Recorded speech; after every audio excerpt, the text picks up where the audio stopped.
السلام علیکم ورحمۃ اللہ وبرکاتہ. اعوذ باللہ من الشیطان الرجیم. بسم اللہ الرحمن الرحیم. لن ینال اللہ لحومها ولا دماؤها ولكن ینالہ التقوی منکم. معزز ناظرین، قربانی کے ایام شروع ہونے والے ہیں اور ذوالحجہ کے مبارک ایام ہیں. قربانی کے مسائل سے متعلق اور قربانی کے فضائل سے متعلق ہم نے گزشتہ کلپ کے اندر بات کی تھی.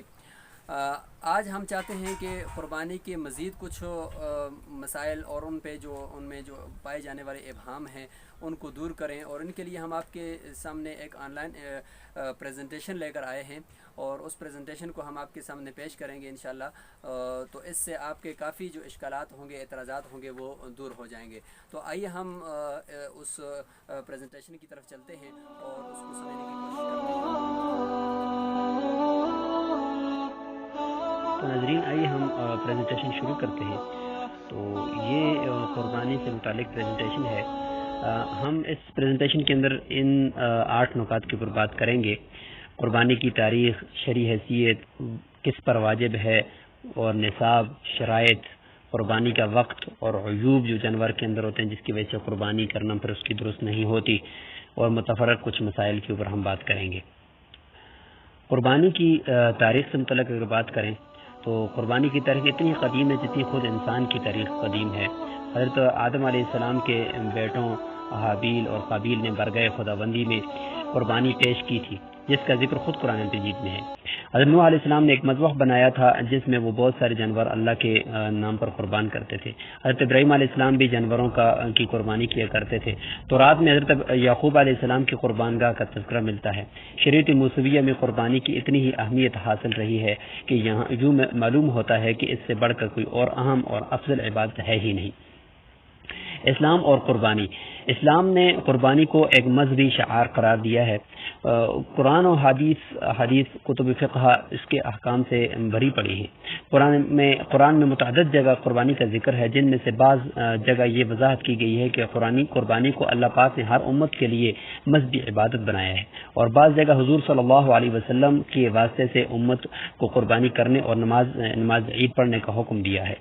حجۃ الوداع کے موقع پر حضور صلی اللہ علیہ وسلم نے اپنے دست اقدس سے 63 اونٹ ذبح کیے اور 37 اونٹ حضرت علی کرم اللہ وجہہ سے اپنی ہی نیابت میں ذبح کرائے. کیا اس کے بعد بھی یہ کہنے کی گنجائش رہ جاتی ہے کہ قربانی محض 1000 سال پرانی رسم ہے؟ قربانی نہ کرنے پر وعید. ارشاد نبوی صلی اللہ علیہ وسلم: جس کے پاس گنجائش ہو، یعنی قربانی کا نصاب ہو، اور پھر بھی وہ قربانی نہ کرے تو وہ ہماری عیدگاہ کے قریب بھی نہ آئے. قربانی کی شرعی حیثیت. فصل لربک وانحر، سورہ کوثر اور آیت نمبر 2 ہے. اس کی تفسیر میں کہا گیا ہے کہ فصل لربک وانحر یعنی عید کی نماز پڑھیں اور نماز کے بعد بدنا کا نحر کریں. بدنا یعنی بڑے جانور کو کہا جاتا ہے. اصول یہ ہے کہ امر وجوب کے لیے آتا ہے، اور یہاں وانحر امر کا صیغہ استعمال ہوا ہے. جب نبی پاک صلی اللہ علیہ وسلم پر واجب ہوئی تو پھر آپ کی امت پر بھی قربانی کرنا واجب ہوئی. ارشاد نبی صلی اللہ علیہ وسلم ہے: جس کے پاس گنجائش ہو، یعنی قربانی کا نصاب ہو، اور پھر بھی وہ قربانی نہ کرے تو وہ ہماری عیدگاہ کے قریب بھی نہ آئے. اس حدیث کی وجہ سے امام ابو حنیفہ رحمہ اللہ اس کے قائل ہوئے کہ قربانی سنت ہی نہیں واجب بھی ہے. قربانی کس پر واجب ہے؟ جو شخص درج ذیل کوائف کا حامل ہو اس پر قربانی واجب ہے. ان میں سے کوئی ایک بھی کم ہو تو قربانی واجب نہ ہوگی. نمبر 1، وہ مسلمان ہو، غیر مسلم پر قربانی واجب نہیں. نمبر 2، وہ عاقل ہو، پاگل پر قربانی واجب نہیں. نمبر 3، وہ بالغ ہو، نابالغ پر قربانی واجب نہیں. نمبر 4، وہ مقیم ہو، شرعی مسافر پر قربانی واجب نہیں. نمبر 5، قربانی کے ایام یعنی 10 ذوالحجہ کی صبح صادق سے 12 ذوالحجہ کی مغرب تک کے عرصے میں اس کے پاس قرضوں کو الگ کرنے کے بعد 663 گرام چاندی کی مالیت کے برابر اثاثے مہیا ہوں. قربانی کا نصاب. قربانی 5 قسم کی چیزوں سے واجب ہوتی ہے. نمبر 1، سونا. نمبر 2، چاندی. نمبر 3، نقدی. نمبر 4، مال تجارت. نمبر 5، ضرورت سے زائد سامان. حساب کرنے کا طریقہ کیا ہے؟ آپ پر قربانی واجب ہے یا نہیں، اس کا حساب کرنے کا آسان طریقہ یہ ہے کہ نمبر 1، مارکیٹ سے 52.5 تولے چاندی کے ریٹ عید کے دنوں میں معلوم کریں اور اسے نوٹ کر لیں. نمبر 2، پھر ایک صفحے پر سونا، چاندی، نقدی، مال تجارت، ضرورت سے زائد سامان، ان 5 چیزوں میں سے جو چیزیں آپ کے پاس آپ کی ذاتی ملکیت کی ہوں اس کی موجودہ مارکیٹ ویلیو لکھیں اور مجموعہ نکال لیں. آسانی کی خاطر اس کو آپ قابل قربانی اموال کہہ سکتے ہیں۔ یاد رکھیے قربانی، زکوٰۃ، حج ان سب میں اشیاء کی قیمت خرید کا نہیں، قیمت فروخت کا اعتبار ہوتا ہے۔ نمبر 3، آپ کے ذمہ کسی طرح کے قرضے ہوں، مثلا ٹیکسز، یوٹیلٹی بلز، لیا ہوا قرضہ، ملازمین کی تنخواہیں اور چیز خریدی ہو اور اس کی پیمنٹ ادا نہ کی ہو وغیرہ، یہ سب چیزیں لکھ کر ان کا مجموعہ نکال لیں۔ پھر قرضوں کو قابل قربانی اموال کے مجموعے سے مائنس کر لیں، منفی کر لیں۔ نمبر 5واں مرحلہ یہ ہے کہ قربانی کو مائنس کرنے کے بعد بھی اگر 52.5 تولے، قرضوں کو مائنس کرنے کے بعد بھی اگر 52.5 تولہ چاندی کی قیمت کے برابر یا اس سے زیادہ رقم بنتی ہو تو قربانی آپ پر واجب ہے، اس سے کم ہے تو قربانی واجب نہیں۔ قربانی کی شرائط کیا ہیں؟ قربانی کی شرائط کا مطلب یہ ہے کہ اس کا خیال نہ رکھا گیا تو قربانی نہیں ہوگی۔ ان شرائط میں سے کچھ کا تعلق قربانی کرنے والے سے ہے، کچھ کا دست رکھنے والے سے یعنی ذبح کرنے والے سے ہے، اور کچھ کا جانور سے، کچھ کا قربانی کے وقت سے اور کچھ کا اجتماعی قربانی سے۔ قربانی کرنے والی کی شرائط: نمبر 1، قربانی کرنے والی کی نیت قربانی یا ثواب کی ہو، لہذا اگر گوشت خوری یا کاروبار کی نیت سے جانور ذبح کیا تو قربانی نہ ہوگی۔ نمبر 2، جانور میں دوسرے حصے دار بھی ہیں تو اس کے لیے بھی یہی شرط ہے کہ سب کی نیت قربانی کی ہو۔ کسی ایک کی شرط کی نیت کی شریک کی نیت بھی محض گوشت کی ہوگی، قربانی یا ثواب کی نہ ہوگی تو کسی بھی کی بھی قربانی درست نہ ہوگی۔ ذبح کرنے والے کے مسائل: نمبر 1، ذبح کرنے والا مسلمان ہو، آتش پرست، ہندو، قادیانی اور مذہب کو نہ ماننے والے کا ذبیحہ درست نہیں۔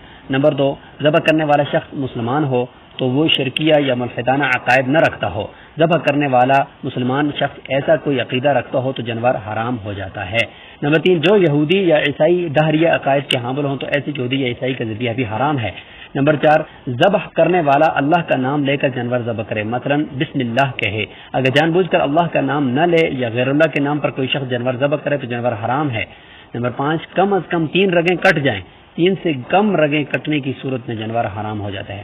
قربانی کے جانور کی شرائط: پہلی شرط، حلال جانور تو بہت سارے ہیں لیکن ان میں سب میں قربانی صرف 3 طرح کے جانوروں کی درست ہے، کسی اور کی قربانی درست نہیں۔ اونٹ، گائے کے اندر بھینس اور پالتو یاک شامل ہے۔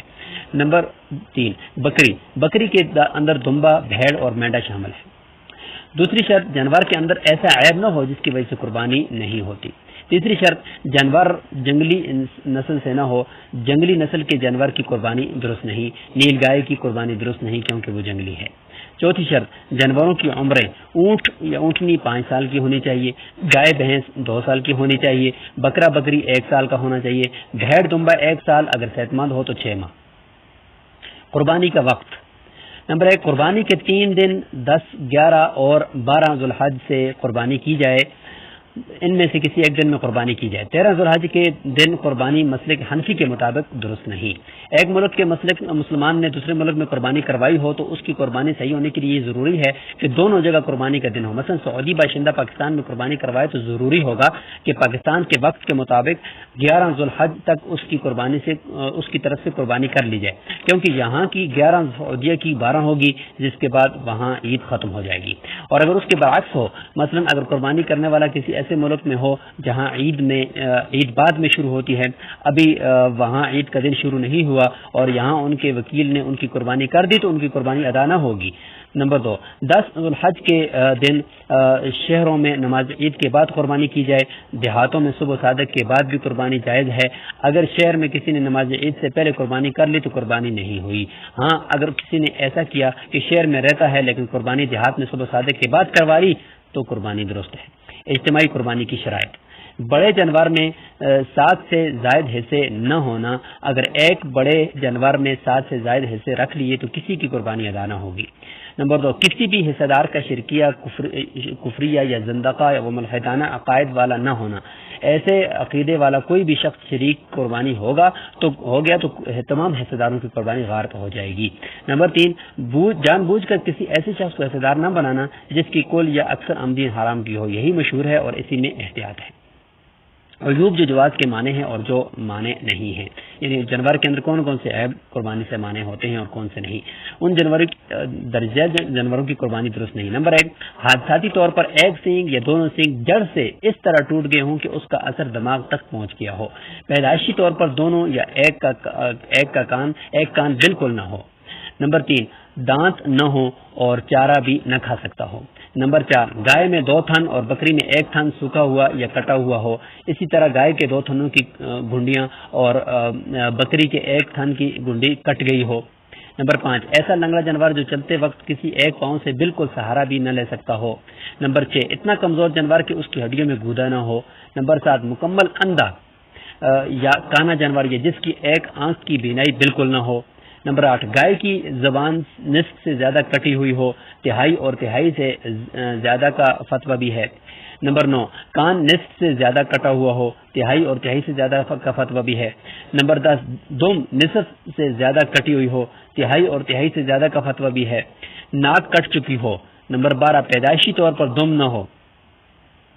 ان جانوروں کی قربانی درست ہے۔ نمبر 1، پیدائشی سینگ نہ ہو تو قربانی درست ہے۔ نمبر 2، سینگ جڑ سے نہ ٹوٹے ہوں یا جڑ سے ٹوٹے ہوں لیکن اثر دماغ تک نہ پہنچا ہو تو قربانی درست ہے۔ نمبر 3، خوبصورتی کے لیے سینگوں کی گھسائی کر دی جاتی ہے، اس سے بھی قربانی میں خلل نہیں آتا۔ نمبر 4، اگر دانت نہ ہو لیکن چارہ کھا سکتا ہو تو قربانی درست ہے۔ نمبر 5، حاملہ ہونا ایسا عیب نہیں کہ قربانی درست ہی نہ ہو، لیکن جان بوجھ کر ولادت کے قریب جانور کو خرید کر قربانی کرنا مکروہ ہے، قربانی کر دی تو ہو جائے گی۔ نمبر 6، بانجھ کی قربانی جائز ہے۔ نمبر 7، خنثی مشکل جانور کی قربانی ایک مستند ادارے کے فتوے کے مطابق درست ہے۔ آج کل ایسی چیزیں موجود ہیں جس سے اس کا گوشت بآسانی پک سکتا ہے۔ نمبر 8، ایک خصیہ یا دونوں خصیے نہ ہوں تو اس کی بھی قربانی درست ہے۔ نمبر 9، پالتو یاک کی قربانی درست ہے کیونکہ وہ گائے ہی کی ایک قسم ہے۔ نمبر 10، خصی کی قربانی زیادہ افضل ہے۔ متفرق مسائل کی طرف بڑھتے ہیں۔ گوشت کی تقسیم میں سود سے بچنے کا طریقہ۔ حصہ داری کی صورت میں اندازے سے گوشت تقسیم کرنے سے قربانی تو ہو جائے گی لیکن سود کا گناہ ہوگا۔ سود سے بچنے کی 4 صورتیں ہیں۔ نمبر 1، گوشت اور ہڈیاں تمام حصہ داروں میں بالکل صحیح ناپ تول کر برابر تقسیم کیا جائے۔ نمبر 2، اگر تولنے کی مشقت سے بچنا ہو تو کسی کے حصے میں پائے، کسی کے حصے میں کلیجی، کسی کے حصے میں گردے اور کسی میں زبان رکھ دی جائے۔ اس صورت میں اندازے سے تقسیم سود نہیں ہوگا۔ نمبر 3، تمام گوشت صدقہ کرنا ہو تو تقسیم ضروری نہیں۔ نمبر 4، اگر چولہا ایک ہو تب بھی تقسیم میں برابری ضروری نہیں۔ 7 ممنوع چیزیں۔ جانور کے اندر 7 چیزیں ایسی ہیں جو حرام ہیں۔ حلال جانور میں مندرجہ ذیل 7 چیزیں منع ہیں۔ نمبر 1، بہتا ہوا خون۔ نمبر 2، نر کی شرمگاہ۔ نمبر 3، مادہ کی شرمگاہ۔ نمبر 4، کپورے۔ نمبر 5، مثانہ۔ نمبر 6، پتا۔ نمبر 7، غدود۔ حرام مغز، گردے، بٹ اور اوجڑی خواہ مخواہ بدنام ہیں، انہیں حرام کسی نے نہیں کہا۔ قربانی کی کھالیں۔ قربانی کی کھال صاحب قربانی خود بھی استعمال کر سکتا ہے، صدقہ بھی کر سکتا ہے، کسی کو ہدیہ بھی کر سکتا ہے، البتہ تنخواہ اور قصائی کی اجرت میں نہیں دے سکتا۔ دینی مدارس کے طلبہ کے لیے ہدیتاً کھال دینا زیادہ اچھا ہے۔ کافر کو بھی کھال ہدیتاً یا صدقے کے طور پر دی جا سکتی ہے۔ ایک حصے میں مشترکہ ایصال ثواب کرنا۔ عموماً ایسا ہوتا ہے کہ قربانی کا ایک حصہ نبی کریم صلی اللہ علیہ وسلم یا ساری امت کے لیے کیا جاتا ہے۔ یہاں پر یہ سمجھ لیں کہ اس کی 2 صورتیں ہیں۔ حصہ مکمل کسی ایک حصہ دار کا ہو اور وہ اس کا ثواب نبی کریم صلی اللہ علیہ وسلم اور ساری امت کے لیے کر دے تو یہ درست ہے، ایصال ثواب ہو جائے گا۔ لیکن اگر حصہ تمام حصہ داروں کا مشترکہ طور پر ہو اور تمام شریک ایک حصے کے مالک بن کر ایصال ثواب کریں، مثلا 6 شریک ہوں اور 6 نے مل کر 7واں حصہ نبی کریم صلی اللہ علیہ وسلم کی طرف سے یا ساری امت کی طرف سے کیا تو قربانی ان 6 افراد کی ہو جائے گی، لیکن ایصال ثواب درست نہ ہوگا۔ اس لیے درست طریقے پر عمل کرنا چاہیے۔ بڑے جانور میں حصص کی صورتیں۔ گائے، بھینس اور اونٹ کی قربانی میں 3 صورتیں ہو سکتی ہیں۔ نمبر 1، پہلی صورت یہ ہو سکتی ہے کہ 7 آدمی شریک ہو کر قربانی کریں اور ہر ایک کا حصہ برابر ہو۔ دوسری صورت یہ ہے کہ 7 آدمی کے بجائے 8 آدمی شریک ہوں اور ہر ایک کا حصہ 7واں سے کم ہو۔ تیسری صورت یہ ہو سکتی ہے کہ 7 آدمی کے بجائے 6، 5، 4، 3 یا 2 آدمی شریک ہوں اور ہر شریک کا حصہ کم از کم 7واں حصہ ہو اور زائد حصہ میں کسر ہو۔ تو ان تینوں صورتوں میں بالاتفاق پہلی صورت جائز ہے اور دوسری بالاتفاق ناجائز ہے اور تیسرے میں اختلاف ہے، اور مختار اور اصح یہی ہے کہ اس طرح قربانی کرنا بھی درست ہے، اس لیے کہ اگرچہ مستقل طور پر قصر کی قربانی درست نہیں، لیکن جب اس قصر کو کہ کسی ایک مکمل حصہ کے تابع کر دیا تو اس وقت اس قصر کی قربانی بھی درست ہو جائے گی اور وہ مکمل حصہ اور یہ قصر مل کر ایک شخص کی طرف قربانی ہو جائے گی۔ کسی کی اجازت کے بغیر اس کی قربانی کرنا، جب کوئی شخص کوئی قربانی کسی دوسری شخص کی طرف سے اس کے امر کے بغیر کرتا ہے تو در حقیقت وہ قربانی ذبح کرنے والے کی طرف سے ہوتی ہے، البتہ اس کا ثواب اس شخص کو پہنچتا ہے جس کی طرف سے قربانی کرنے کی اس نے نیت کی۔ قضا قربانی کا طریقہ، کسی صاحب نصاب پر ایام النہر یعنی عید کے 3 دن میں قربانی واجب ہو جائے تو اس کے لیے قربانی ہی کرنا متعین ہو جاتا ہے، لیکن اگر کوئی عید کے 3 دنوں میں قربانی نہ کر سکا جہاں تک کہ عید کے دن گزر گئے تو اس کے لیے اب قربانی کے بدل کے طور پر متوسط بکرے کی قیمت صدقہ کرنا واجب ہے۔ ایسے میں اگر کوئی شخص اگلی بقرہ عید پر حصہ ملانا چاہے اور پچھلی قضا قربانی اس طرح ادا کرنا چاہے تو اس طرح ان کی قضا قربانی کی ادائیگی درست نہیں، اس قضا قربانی کی ان کے لیے قیمت صدقہ کرنا واجب ہے۔ قربانی میں کیا بکرے کی قیمت یکمشت صدقہ کرنا ضروری ہے؟ فقہ عبارات سے معلوم ہوتا ہے کہ بکرے کی قیمت یکمشت صدقہ کرنا لازم نہیں بلکہ متفرق طور پر بھی صدقہ کی جا سکتی ہے۔ قربانی کی قیمت ایک ہی کو دیں یا متفرق فقراء میں تقسیم کی جا سکتی ہے۔ ایک فقیر کو دینا لازم نہیں بلکہ ایک سے زائد فقراء کو دے سکتے ہیں۔ جس طرح اگر بکرے کو ذبح کر کے اس کا گوشت تقسیم کیا جائے تو ایک فقیر کو دینا لازم نہیں، اسی طرح یہاں اس کی قیمت جب صدقہ کی جائے تو ایک فقیر کو دینا لازم نہیں۔ کیا متوسط بکری کی قیمت نقدی ہی صدقہ کرنا لازم ہے یا کسی اور چیز سے بھی ادا کر سکتے ہیں؟ ہر وہ مال جو متقوم قیمت رکھتا ہو وہ کسی دوسری چیز کے عوض اور قیمت بن سکتا ہے، فلوس اور نقدی ہی قیمت بنانا لازم نہیں، لہذا ایک متوسط بکرے کی قیمت نقدی ہونا لازم نہیں۔ اگر کوئی اتنی ہی قیمت کی کسی کو راشن کپڑا وغیرہ دے یا گوشت ہی صدقہ کر دے تو بھی درست ہے۔